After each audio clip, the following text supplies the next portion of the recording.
바울은 앞에서 예수 그리스도를 믿기 전, 구원받기 전의 모습에 대해서 얘기를 해줬습니다.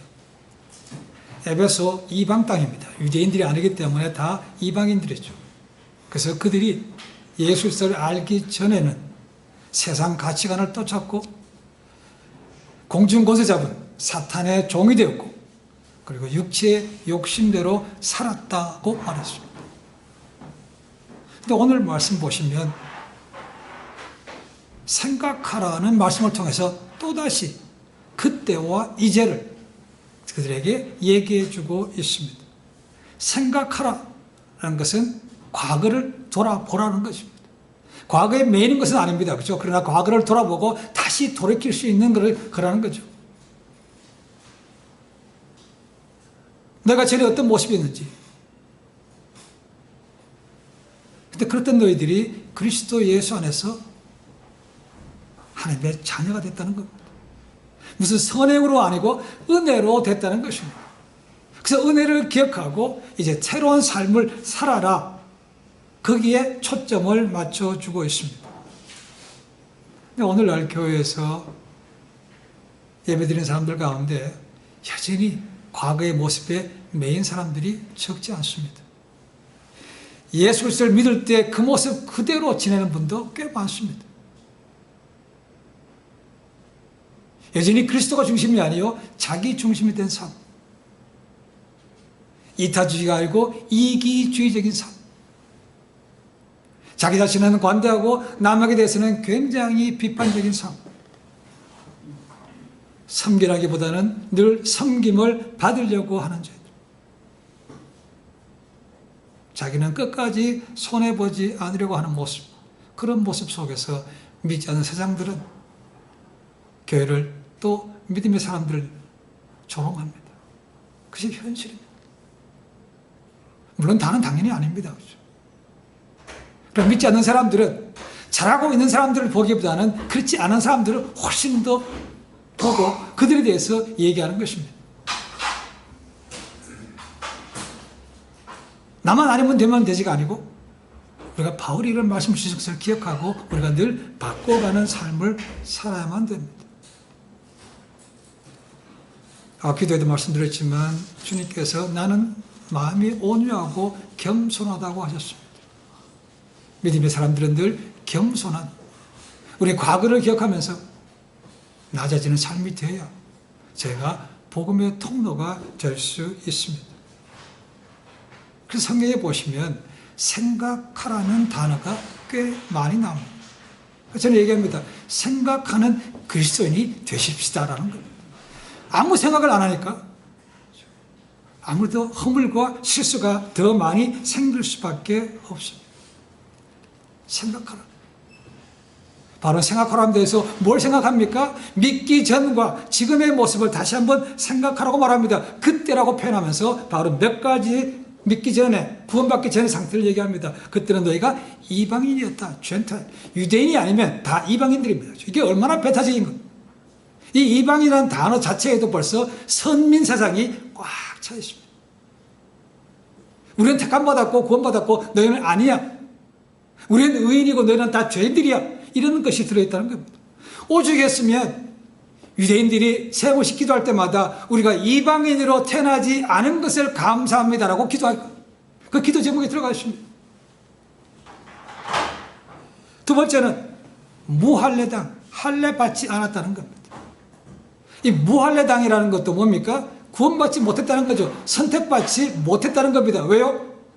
하나님께 구원받은 사람은 반드시 율법을 받아야 되는 것이고 그 다음에 할례를 받아야 되기 때문에 그렇습니다. 창세기 17장 12절 14절 말씀 보시면 하나님께서 아브라함에게 말씀하십니다. 앞으로 태어난 남자에게는 태어난 지 8일 만에 반드시 할례를 받아야 한다. 그것이 언약의 징표가 된다고 말하고 있다는 겁니다. 그런데 에베소의 사람들은 예수 믿기 전에는 그들이 무할례자 됐다. 그들이 구원받지 못했다는 것을 얘기해 주고 있습니다. 이런 전통은 예수님 당시에도 계속됐습니다. 그러니까 그들은 반드시 구원받으려면 율법과 할례가 있어야 되는 것이죠. 그래서 사도행전에 보는 것처럼 역시 복음을 듣고 이방 땅에서도 구원받는 자들이 생겼습니다. 그렇죠? 그런데 그걸 갖다가 인정하지 못하는 거죠.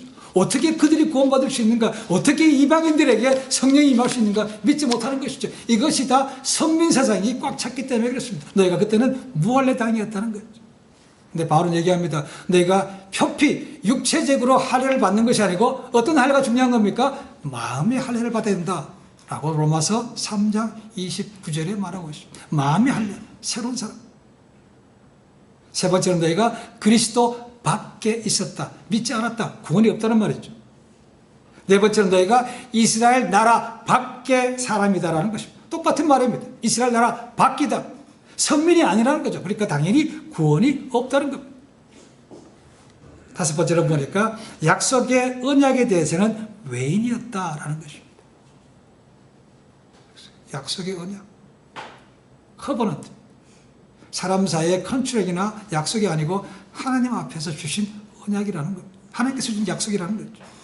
구약에 보시면 아브라함의 언약이 있고 모세에게 주신 율법에 대한 언약이 있고 그리고 다윗 언약도 들어있습니다. 창세기 17장 7절 8절 말씀 보시면 하나님께서 이런 말씀을 줍니다. 내가 내 언약을 나와 너 및 내 대대 후손 사이에 세워서 영원한 언약을 삼고 너와 내 후손의 하나님이 되리라. 내가 너와 내 후손에게 내가 거류하는 이 땅 곧 가나안 온 땅을 주어 영원한 기업이 되게 하고 나는 그들의 하나님이 되리라. 사무엘하 7장 말씀 보시면 하나님께서 다윗에게 이 아브라함의 언약을 다시 한번 알려주십니다. 내 위가 영원하게 된다는 것입니다. 그의 후손으로 예수 그리스도가 오시기 때문에 이 약속은 하나님이 주신 약속이기 때문에 그대로 이루어지는 것을 제가 봅니다. 에베소에 사는 사람들, 에베소 교회 성도들, 너희가 예수 믿기 전에는 다 언약 밖에 있었다, 소망이 없는 삶이었다고 말하고 있습니다. 그러면서 13절부터 18절 말씀을 통해서는 그러면 어떻게 그 이유로 바뀌었는가 얘기하고 있습니다. 이제, 그때는 아니고 이제입니다. 우리말에는 없습니다. 그러나 13절 말씀 보시면 but이라는 헬라어 대라는 단어가 들어가 있습니다. 너희가 전에는 그랬는데 이제는 아니라는 거죠. 한마디로 얘기하면 어떻게 되는가? 예수 믿고 나서 그리스도와 가까워졌다는 거죠.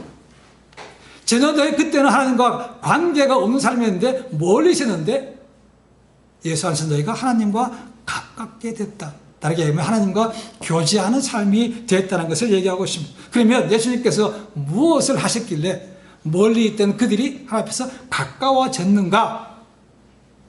피 흘리심 때문이라고 말하고 있습니다. 피로 가까워졌다고 말합니다.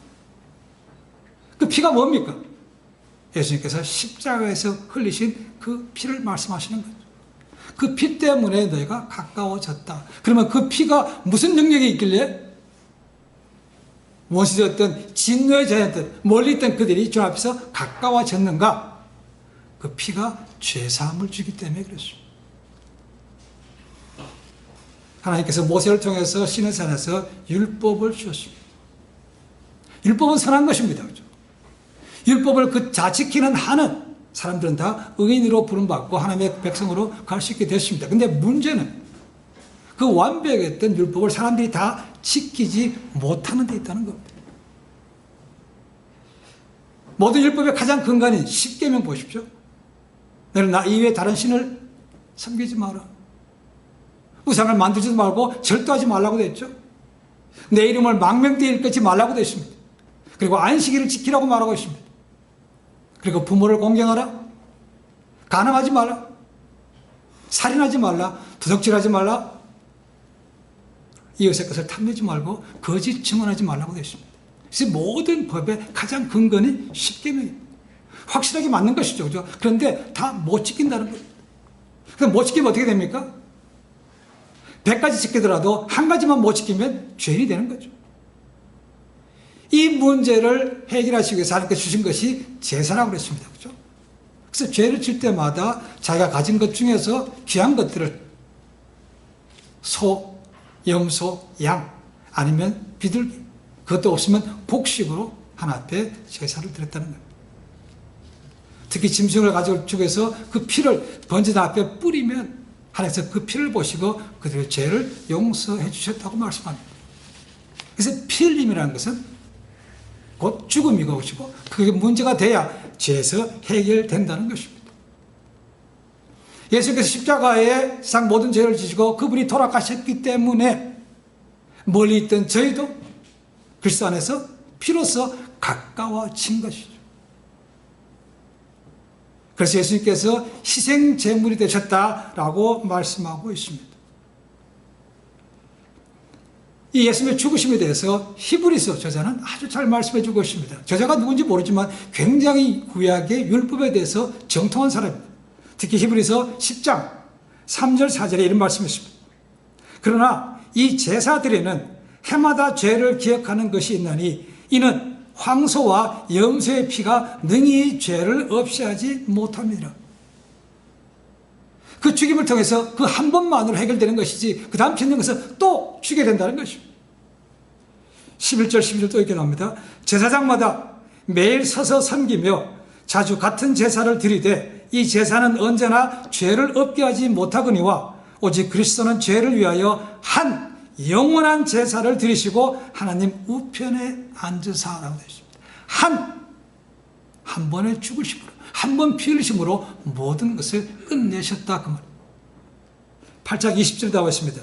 그는 저 대제사장들이 먼저 자기 죄를 위하고 다음에 백성의 죄를 위하여 날마다 제사 드린 것과 같이 할 필요가 없으니 이는 그가 단번에 자기를 드려 이루셨습니다. 그래서 once for all 한 번으로 모든 것이 끝났다는 겁니다. 그러니까 더 이상 동물을 죽여서 피를 뿌리는 제사제는 필요 없다는 겁니다. 그래서 예수님의 피를 갖다가 우리가 보혈이라고 부르는 거죠. 예수님께서 십자가에 달려서 돌아가실 때 군인들이 예수님의 머리에 가시 멸류관을 씌웠습니다. 그때 머리에서 피가 흘렸습니다. 예수님께서 머리에 흘리신 피 때문에 우리가 머리로 짓는 죄가 용서받는 겁니다. 십자가에 박히기 전에 가슴 같은 게 채찍을 맞았습니다. 그래서 피가 났습니다. 그래서 저희가 가슴으로 짓는 죄도 용서받습니다. 십자가에 손과 발에 못 박히셨습니다. 그래서 그 흘리신 피 때문에 우리가 손과 발로 짓는 죄가 용서받는 것입니다. 예수님께서 말씀하신 바울이 한 것도 내가 그 피로써 용서받고 하나님과 가까워졌다. 이것은 구약의 예언의 성취라고 합니다.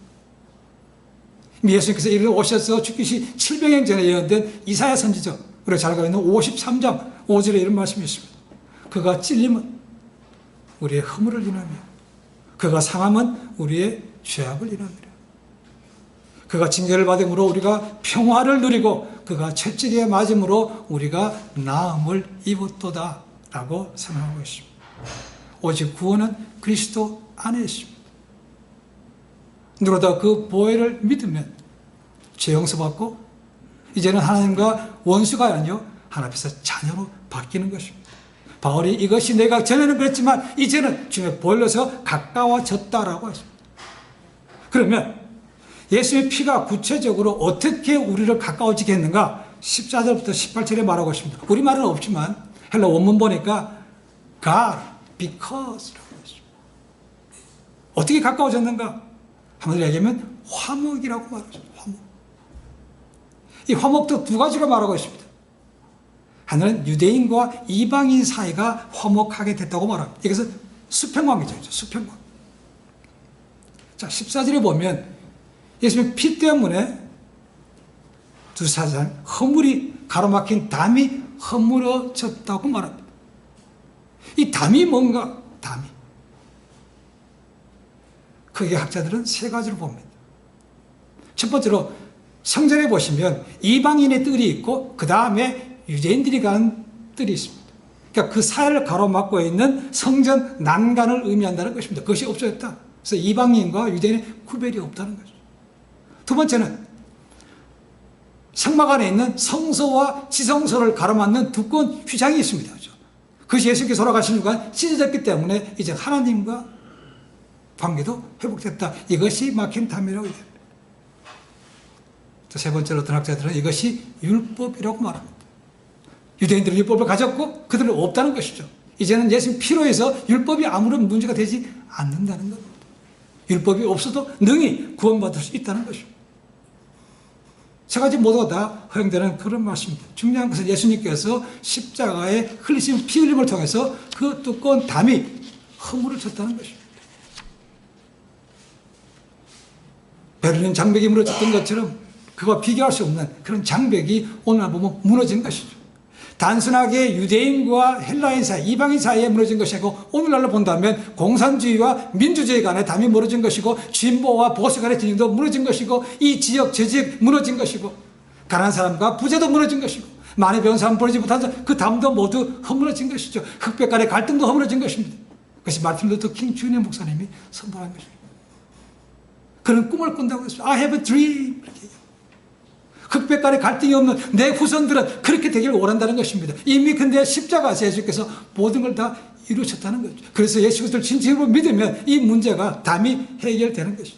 이것이 수평적인 관계입니다. 두 번째로 보니까 수직적인 관계로 하나님과 사람 사이가 화목하게 됐다. 16절을 보니까 그렇게 얘기하고 있었죠. 십자가에서 이 둘을 하나님과 화목하게 하셨다라고 말하고 있습니다. 그러니까 십자가는, 골고다는 하나님과 인간이 화해하는 장소였습니다. 그곳입니다. 죄로 인해 하나님의 진노를 피할 수 없었던 원수되었던 자에서 예수님께서 십자가에 흘리신 보혈 때문에 이제 화목하게 되었다는 것입니다. 17절에 보니까 먼 데 있는 너희, 가까이 너에게 평안을 전한다고 말하고 있습니다. 여기서는 이사야에서 57장 19절 말씀을 인용한 것입니다.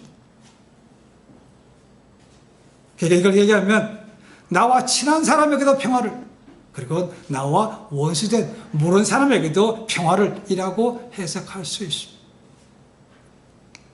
그래서 바로 18절의 결론적으로 이렇게 말합니다. 삼위일체 하나님을 통해서 그런 관계로 요약하고 있습니다. 예수 그리스도를 통하여 유대인과 이방인이 한 성령 안에서 아버지 하나님께 나아가게 됐다라는 것입니다. 예수께서 모든 걸 이루셨으면 십자가에서 성령께서 그렇게 하도록 인도하시고 그래서 하나님 앞에서 한 가족이 됐다는 겁니다. 한 세 사람이구나. 그래서 19절, 20절, 21절 이 말씀을 통해서는 그렇게 허물어짐을 통해서 피로 인해서 새롭게 된 사람, 그리고 새로운 공동체에 대해서 얘기하고 있습니다. 우리가 거듭난 것이죠. 제가 들어갑니다. 그리고 거듭난 사람들이 모인 곳이 어디입니까? 교회죠. 그게 탄생된 것이 바로 교회입니다. 예수 그리스도가 아니었다면 교회는 생길 수가 없습니다. 오직 예수님께 십자가에 돌아가시고 그 믿는 사람들이 모인 것이 그 각 개인이 교회고 그들이 모인 공동체도 당연히 교회입니다. 바울은 그렇게 얘기하고 있습니다. 그래서 너희가 이제는 성도와 동일한 하나님의 시민이 됐다라고 말했습니다.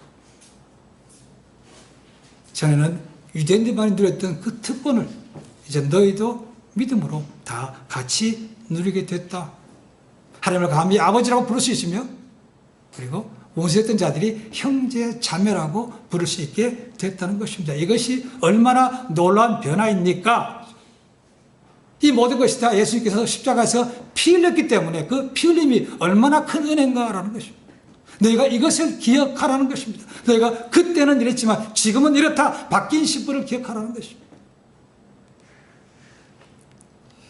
바울은 이 가족이 된 것을 교회로 표현하면서 그 교회의 파운데이션, 기초가 두 가지로 말합니다. 하나는 교회의 모퉁이 되려 되시는 분이 예수 그리스도. 그 교회의 파운데이션은 이 예수님에 대해서 증거하고 해석한 사도들의 전통 위에 교회가 세워지고 있다고 해요. 세워졌다라고 끝난 것이 아니고 지금도 계속해서 세워져 가고 있다는 것을 강조하고 있습니다. 바울은 분명히 얘기합니다. 예수님을 구세주로 믿어서 그것으로 끝났고 의인이라고 끝났다는 것이 아닙니다. 그건 저희가 잘 압니다. 그렇죠? 예수님을 구세주로 믿었습니다. 모든 죄가 다 용서받았지만 그 이후로 죄를 짓지 않습니까? 너무나 많던데.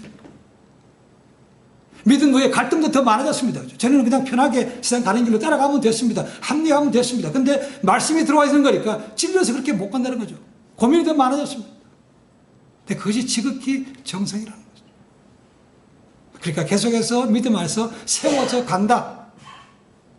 진행형인 것을 우리에게 말씀해 주고 있습니다. 그것이 뭔가 다른 말로 하면 성화의 삶이 되는 거죠.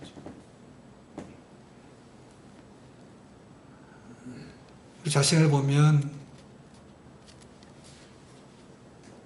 우리가 아직도 멀었다는 것을 참 많이 느낍니다.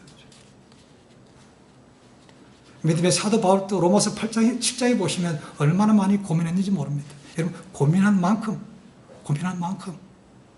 새로운 삶을 얻습니다. 변화가 됩니다. 여러분, 공짜 없습니다. New Year's Resolution 지키는데 그저 됩니까? 시간만 지나가면 그렇게 되는 거 하나도 없습니다. 은혜로 구원받았다고 해서 모든 것이 순식간에 믿음으로 끝나는 것이 아니고 주님 앞에서 그날까지 계속해서 새로운 피조물로 거듭나는 재창조가 이루어져야 되는 것이 맞는 거죠. 그러니까 바울이 얘기하시는 것은 너희가 구원받다고 해서 지금 부족한데 그것 때문에 낙심하거나 포기하지 마라. 그건 당연히 맞는 거다. 끊임없이 소망을 가지고 앞으로 나가는 삶을 살아라 라고 말하고 있는 거죠. 교회의 머리는 가장 귀한 것은 예수 그리스도입니다. 예수님께서 그래서 자기 몸을, 육체를 성전이라고 했습니다. 너희가 이 성전을 허물라 내가 사흘께 다시 살을 치겠다고 말씀하십니다. 그것은 자기 육체를 말씀하십니다. 부활을 얘기했다고 되어 있습니다. 고린도전서 3장 16절, 고린도후서 6장 19절을 보시면 바울이 너희 몸이 하나님이 거하시는 거룩한 전 성전인 줄 알지 못하느냐라고 말합니다. 사도 베드로도 얘기합니다. 2장 3절에 보니까 성도가 산돌 같은 신령한 집으로 세워진다고 말하고 있습니다. 그러니까 교회는 단순하게 건물이 아닙니다. 생명이 없는 것이 아니고 살아있는 유기체가 되는 것이요. 그리고 한 번으로 끝나는 것이 아니고 계속해서 지금도 변화되어 가고 있는 중인 거죠.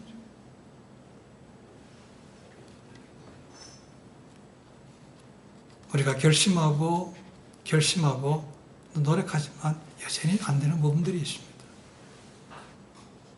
어떤 때는 참 이제 이거는 다 넘어갔구나 싶은데 또 다른 상황이 바뀌니까 그것도 똑같이 넘어가더라고요. 그래서 하나님께서 그것을 완전히 이기려면 너희 힘으로는 부족하니까 내가 너에게 보혜사를 주신 거죠. 성령 하나님을 의지하면 이겨낼 수 있다는 거예요. 성령 역할이 그겁니다. 우리가 교회가 그렇게 하나님 앞에서 성도들 간에 화목하고 하나님과 화목할 때 세상은 저희를 통해서, 우리 교회를 통해서 야, 저 교회는 정말로 하나님이 역사하시는구나 라는 것을 볼 수 있다는 겁니다.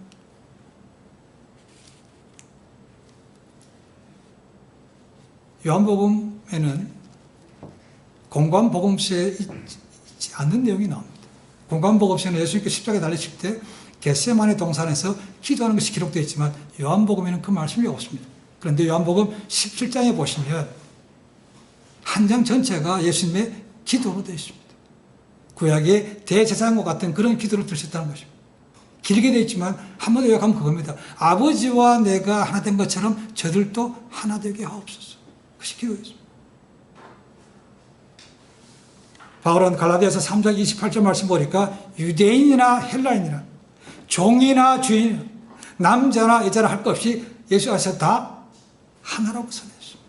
그래서 이 갈라디아서를 믿음의 대헌장 마그나 카르타라고 얘기합니다. 다 하나라는 것입니다.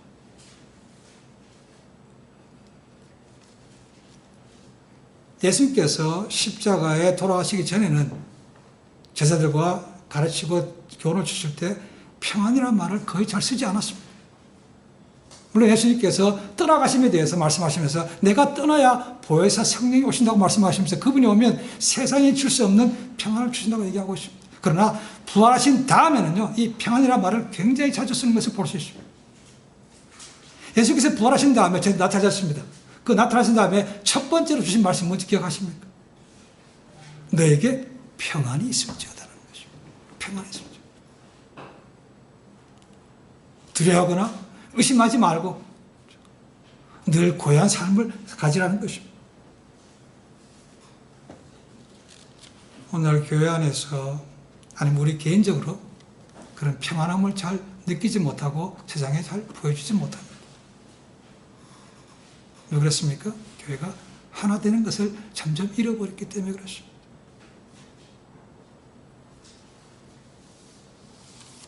하나가 된 게 쉽겠습니까? 그렇다면 주님께서 그렇게 열심히 간구하지 않았을 겁니다. 기도하지 않았을 겁니다. 그럼 두 사람만 모여도 부부지간에 또 다른 것이 얼마나 많은 걸 보지 않습니까? 평생 가도 잘 못 맞춥니다. 근데 그런 것도 아닌 전에서 이방인이었던 그들이 모였을 때 그 얼마나 하나 된 것이 어렵겠습니다. 근데 그런 것을 만들어 가야 된다는 것입니다. 교회가 그런 모습을 보면 사도행전 초대 예루살렘 같은 그런 교회의 모습을 볼 수 있는 거죠. 그들은 그 어려움 중에서도 성전과 집에서 모이기를 힘썼다고 되어 있습니다. 어느 것 하나 이것만 내 것이라고 주장하지도 않았습니다. 서로 공용하며 했습니다. 그 어려움 중에서도 그들은 말씀과 기도와 찬양을 쉬지 않았다고 되어 있습니다. 그런 모습 보니까 사람들이 그러죠. 안 믿는 사람들이 쟤들은 뭔가 좀 특별하네. 관심을 가집니다. 욕은 하면서도 관심을 가지고 쟤들이 도대체 무엇 때문에 그런가? 관심을 가질 수 있다는 겁니다. 여러분 그럴 때 하나님 역사가 일어나는 것이고 많은 사람들이 하나님께서 보내주시는 것은 당연한 것입니다. 안 믿는 사람들 교회에 대해서 좋지 않게 얘기를 참 많이 합니다. 그들이 하는 말을 두 가지 얘기하면 그렇습니다. 말은 잘하는 사람들. 그리고 그들은 자주 싸운다는 겁니다. 분파, 파버리세요. 교회가 갈라지는 거 참 많습니다. 본질로서 갈라지지 않습니다. 저 비본질인 것 때문에 너무나 쉽게 갈라진다는 거죠. 그래서 세상이 교회를 조롱합니다. 우리는 믿음의 공동체입니다. 예수님을 통해서 그 보혈을 통해서 하나님의 아들, 딸이 되었습니다. 그러니까 형제, 자매라고 부르게 됐습니다. 아마 이 전을 나가서는 세상 가운데 거의 우리끼리 잘 만나지 못합니다. 그럼 주일에 왔으면 반갑게 맞이하는 게 맞는 거죠. 그렇죠? 인사하는 것도 맞습니다. 그렇죠? 어떻게 지내는지 물어보는 것도 맞습니다. 이런 것이 있어야 최소한도 점점 닮아가고 하나 될 수 있지 않겠습니까? 근데 보지도 않고 관심 없는 것이라면 과연 그것이 살아계신 예수를 안에서 세워져 가는 몸인가 생각해 봅니다.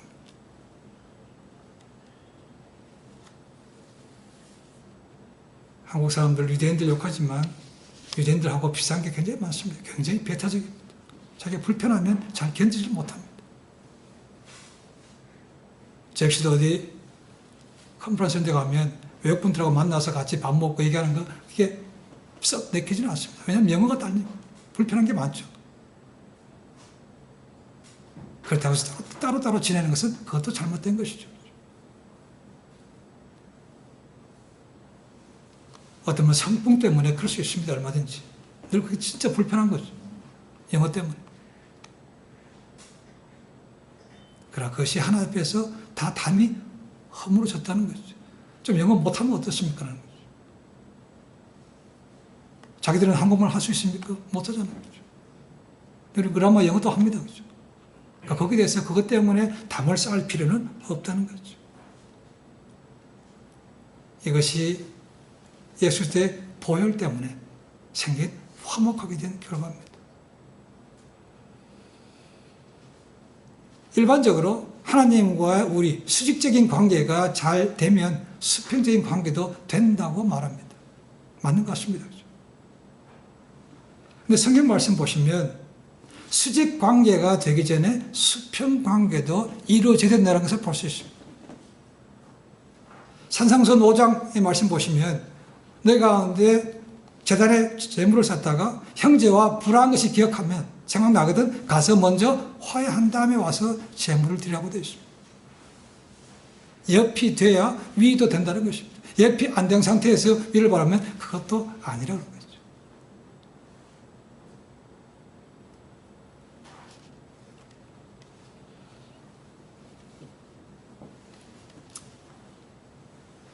우리 자신에 대해서 자신을 용서하고 다른 사람을 용서하는 건 참 어렵습니다.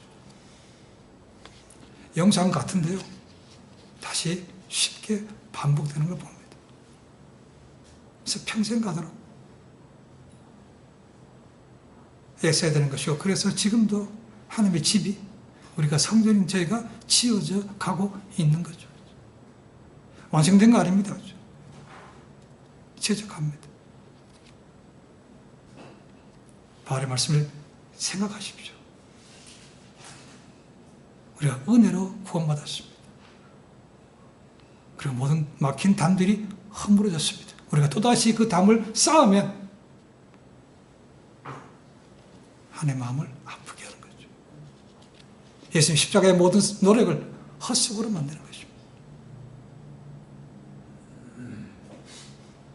금년에 저희 교회 목표가 예배가 확정되는 해입니다.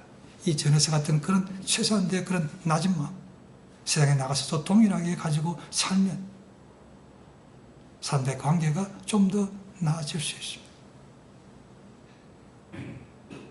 오늘 이후로 은혜를 기억하고 예수님의 보혈로 우리가 하나님과 가까워졌고 이웃과 화목하게 됐음을 기억하시고 어디 가든지 담을 허물고 다리를 놓아가는, 그래서 하나님을 증거하는 삶이 될 수 있기를 저는 간절히 축원해 드립니다.